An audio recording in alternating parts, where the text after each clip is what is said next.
We begin overseas in Johannesburg, South Africa, where leaders of the G20 are meeting, and Prime Minister Mark Carney has just met with UK Prime Minister Keir Starmer. Now, Carney welcomed the face-to-face meeting and said discussions on trade matters were moving along well, but there were also pressing geopolitical issues to tackle. Here is some of that conversation between the two leaders. One of the things I'd just underscore more broadly is that the leadership you've had with President Macron of the Coalition of the Willing, of which Canada is a part, is an important component of the potential and necessary peace process.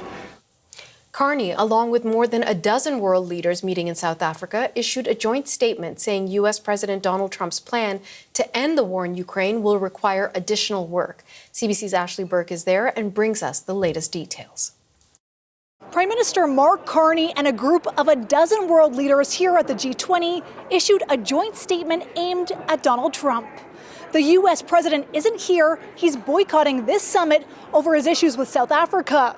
The leader's statement says that Trump's plan to end the war in Ukraine requires additional work.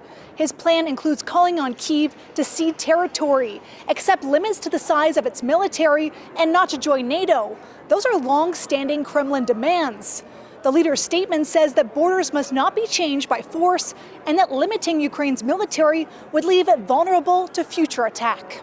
If any Ukrainian leader were to sign up for even a part of this so-called plan, it would be the end of Ukraine as we know it. Game over for a sovereign Ukraine. Carney posted online that Trump's 28-point plan also includes important elements that will be essential for a just and lasting peace. The Prime Minister met with these other countries to talk about Ukraine on the sidelines of the summit after Ukraine's president warned his country is facing one of the most difficult moments in its history.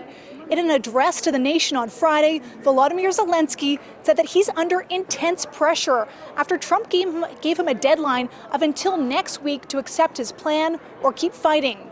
Zelensky described it as a choice between losing dignity or risking losing a key partner. Canada's Foreign Affairs Minister is here and says decisions relating to Ukraine rest with that country. Ukraine must be making decisions for its own future in terms of its own territorial integrity, in terms of its boundaries, in terms of its people. It's unclear what impact this statement from leaders could have on Trump, who is known for his unpredictability. Ashley Burke, CBC News, Johannesburg.